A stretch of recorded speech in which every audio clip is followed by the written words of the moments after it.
Sementara itu, ahli filsafat Frans Magnis Suseno atau Romo Magnis yang hadir sebagai saksi membahas soal pelanggaran etika dalam penetapan Gibran Rakabuming Raka. Romo Magnis juga menyoroti pembagian bansos yang dibagikan Presiden atas kepentingan paslon tertentu. Dengan pemilu 2024. Pertama, pendaftaran Gibran Rakabuming Raka sebagai calon wakil presiden oleh Komisi Pemilihan Umum. Pendaftaran saudara Gibran sebagai cawapres oleh Dewan Kehormatan Penyelenggaraan Pemilu dinilai pelanggaran etika berat. Karena pendaftaran itu dilakukan meskipun Majelis Kehormatan Mahkamah Konstitusi menetapkan keputusan Mahkamah Konstitusi yang memungkinkannya sebagai pelanggaran etika yang berat. Sudah jelas, mendasarkan diri pada suatu keputusan yang diambil dengan pelanggaran etika yang berat merupakan pelanggaran etika berat sendiri. Penetapan seseorang sebagai calon wakil presiden yang dimungkinkan secara hukum hanya dengan suatu pelanggaran etika berat juga merupakan pelanggaran etika berat. 2. Keberpihakan presiden dan misuse of power. Presiden boleh saja memberitahu bahwa ia mengharapkan salah satu calon menang. Tetapi begitu ia memakai kedudukannya, kekuasaannya untuk memberi petunjuk pada ASN, polisi militer, dan lain-lain untuk mendukung salah satu paslon, serta memakai kas negara untuk membiayai perjalanan-perjalanan dalam rangka memberi dukungan kepada paslon itu, ia secara berat melanggar tuntutan etika bahwa ia tanpa membeda-bedakan adalah presiden semua warga negara termasuk semua politisi. 3. Nepotisme. Kalau seorang presiden memakai kekuasaan yang diberikan kepadanya oleh bangsanya untuk menguntungkan keluarganya sendiri, itu amat memalukan. Karena membuktikan bahwa ia tidak mempunyai wawasan seorang presiden, hidupku 100% demi rakyatku, melainkan hanya memikirkan diri sendiri dan keluarganya. 4. Pembagian bantuan sosial. Bansos bukan milik presiden, melainkan milik bangsa Indonesia yang pembagiannya menjadi tanggung jawab kementerian yang bersangkutan dan ada aturan pembagiannya. Kalau presiden berdasarkan kekuasaannya begitu saja mengambil bansos untuk dibagi-bagi dalam rangka kampanye paslon yang mau dimenangkannya, maka itu mirip dengan seorang karyawan yang diam-diam mengambil uang tunai dari kas toko. Jadi itu pencurian, ya pelanggaran etika. Itu juga tanda bahwa ia sudah kehilangan wawasan etika dasarnya tentang jabatan sebagai presiden, yaitu bahwa kekuasaan yang ia miliki bukan untuk melayani diri sendiri, melainkan melayani seluruh masyarakat. Dalam sidang sengketa Pilpres 2024 di Gedung Mahkamah Konstitusi yang digelar sejak Selasa pagi, Ketua Mahkamah Konstitusi sempat menegur Ketua KPU yang diduga tertidur saat sidang. Ketua KPU diduga tertidur saat mendengarkan kesaksian Guru Besar Ilmu Ekonomi Pembangunan Universitas Pajajaran Didin Damanhuri. Terima kasih, Yang Mulia. Dari termohon ada pertanyaan? Pak Hasim tidur ya? Tidur. Setelah adanya Pilpres ini, bansos itu masih cukup besar dan masih juga tetap perlu dilakukan. Terima kasih, Yang Mulia. Dari termohon ada pertanyaan? Pak Hasim tidur ya? Dari pihak terkait? Ada Yang Mulia, akan disampaikan oleh rekan yang di belakang, silakan.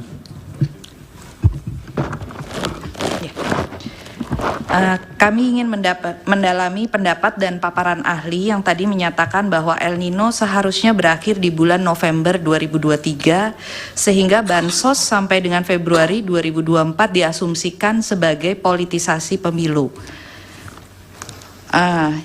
Kami ingin menanyakan kepada saudara ahli, yang pertama, apakah saudara ahli mengetahui dari BMKG bahwa El Nino itu diperkirakan akan berakhir di bulan Maret sampai dengan April 2024. Jika saudara ahli mengetahui, apakah ini juga menjadi dasar dari pernyataan atau pendapat ahli bahwa bansos sampai dengan Februari 2024 itu adalah politisasi, walaupun itu adalah bansos terkait dengan El Nino.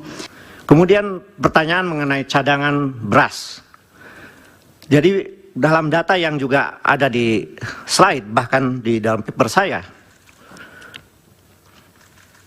stok beras itu menipis.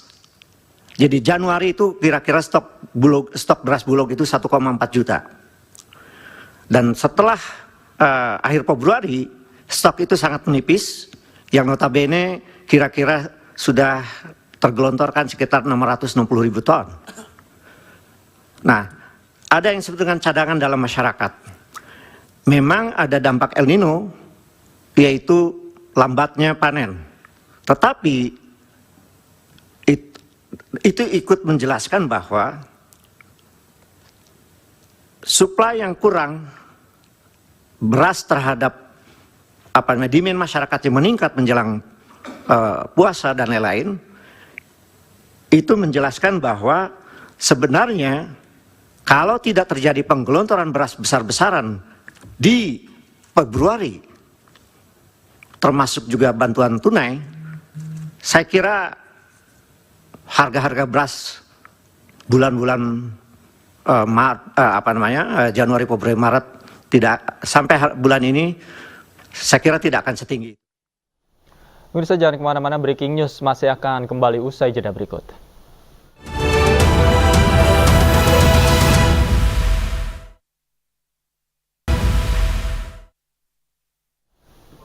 Ahli filsafat Frans Magnis Suseno atau Romo Magnis yang hadir sebagai saksi membahas soal pelanggaran etika dalam penetapan Gibran Rakabuming Raka. Romo Magnis juga menyoroti pembagian bansos yang dibagikan Presiden atas kepentingan paslon tertentu. Dengan pemilu 2024. Pertama, pendaftaran Gibran Rakabuming Raka sebagai calon wakil presiden oleh Komisi Pemilihan Umum. Pendaftaran saudara Gibran sebagai cawapres oleh Dewan Kehormatan Penyelenggaraan Pemilu dinilai pelanggaran etika berat. Karena pendaftaran itu dilakukan meskipun Majelis Kehormatan Mahkamah Konstitusi menetapkan keputusan Mahkamah Konstitusi yang memungkinkannya sebagai pelanggaran etika yang berat. Sudah jelas, mendasarkan diri pada suatu keputusan yang diambil dengan pelanggaran etika yang berat merupakan pelanggaran etika berat sendiri. Penetapan seseorang sebagai calon wakil presiden yang dimungkinkan secara hukum hanya dengan suatu pelanggaran etika berat juga merupakan pelanggaran etika berat. 2. Keberpihakan presiden dan misuse of power. Presiden boleh saja memberitahu bahwa ia mengharapkan salah satu calon menang. Tetapi begitu ia memakai kedudukannya, kekuasaannya untuk memberi petunjuk pada ASN, polisi militer, dan lain-lain untuk mendukung salah satu paslon, serta memakai kas negara untuk membiayai perjalanan-perjalanan dalam rangka memberi dukungan kepada paslon itu, ia secara berat melanggar tuntutan etika bahwa ia tanpa membeda-bedakan adalah presiden semua warga negara termasuk semua politisi. 3. Nepotisme. Kalau seorang presiden memakai kekuasaan yang diberikan kepadanya oleh bangsanya untuk menguntungkan keluarganya sendiri, itu amat memalukan. Karena membuktikan bahwa ia tidak mempunyai wawasan seorang presiden, hidupku 100% demi rakyatku, melainkan hanya memikirkan diri sendiri dan keluarganya. 4. Pembagian bantuan sosial.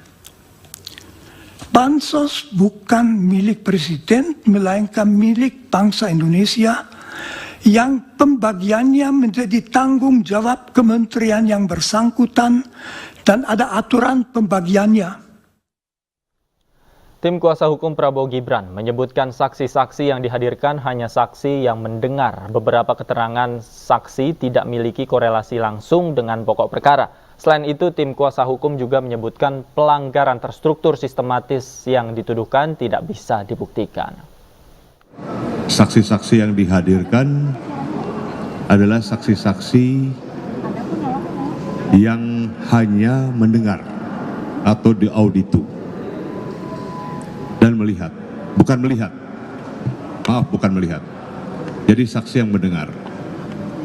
Dan kemudian hanya 1-2 saksi yang menyatakan melihat secara langsung. Tapi yang lain hanya mendengar. Kemudian ada 1 saksi yang sangat viral selama ini, seorang ibu Indah namanya, saksi itu, yang menyatakan bahwa ada aparat yang mengintimidasi kader dari saksi tersebut. Dan setelah kita dalami, kita tanya siapa aparat tersebut, nama siapa, tapi hanya dikatakan, hanya memperkirakan bahwa orang itu mengaku sebagai pasukan pengamanan presiden. Namun tidak tahu siapa dan hanya diperkirakan itu sebagai pasukan pengamanan presiden. Jadi beberapa keterangan-keterangan saksi di sini tidak mempunyai korelasi langsung dengan pokok perkara yang dimohonkan oleh para pemohon, khususnya dalam hal ini pemohon 2. Demikian juga tidak menjelaskan relevansi apa dari keterangan saksi itu terhadap permohonannya. Jadi dengan demikian kita melihat banyak permohonan atau keterangan saksi dari permohonan itu yang tidak mempunyai relevansi dan korelasi secara. Kalau yang selama ini didalilkan oleh para pemohon, khususnya pemohon 2, bahwa mereka akan membuktikan terjadinya pelanggaran TSM, terstruktur, sistematik, masif, dengan hanya menghadirkan 7 orang saksi, dia tidak bisa membuktikan apa-apa. Ya. Pasif itu kalau di pilkada itu setengah dari kecamatan yang ada di kabupaten kota. Kalau terjadi itu, maka terbukti ada pelanggaran secara TSM. Tapi dalam kasus Pilpres, daerah pemilihannya kan 38 provinsi. Sementara yang terjadi ini, tadi di 1 desa di Kabupaten Pandeglang, di 1 tempat di Gunung Kidul, di 1 tempat di mana tadi Jawa yang ibu-ibu itu? Gunung Kidul. Nah, jadi sebenarnya kalaupun itu ada, sama sekali tidak menunjukkan bahwa telah terjadi satu pelanggaran secara terstruktur, sistematik dan masif. Saksi tim Ganjar Mahfud Mukti Ahmad menyebut terjadi ketidaknetralan Bupati, Wakil Bupati, Sekda, Kepala Dinas, serta Kepala Desa di Kabupaten Labuan Batu Utara, Sumatera Utara saat Pilpres 2024. Pejabat daerah dan ASN diwajibkan datang senam sehat dengan menggunakan baju berwarna biru muda diiringi musik yang menyuarakan 02 paling pas. Baik, Yang Mulia, saya ingin menyampaikan terjadi ketidaknetralan dan keberpihakan Bupati, Wakil Bupati, Sekda, Kepala Dinas, serta seluruh Kepala Desa di Kabupaten Labuan Batu Utara, dengan Sumatera Utara ini ya? Sumatera Utara dengan melaksanakan senam sehat di mana ASN, kepala desa seluruhnya. Dan pemirsa, demikian breaking news sidang sengketa Pilpres 2024. Saya Davi Pratama pamit. Terima kasih, selamat sore, sampai jumpa.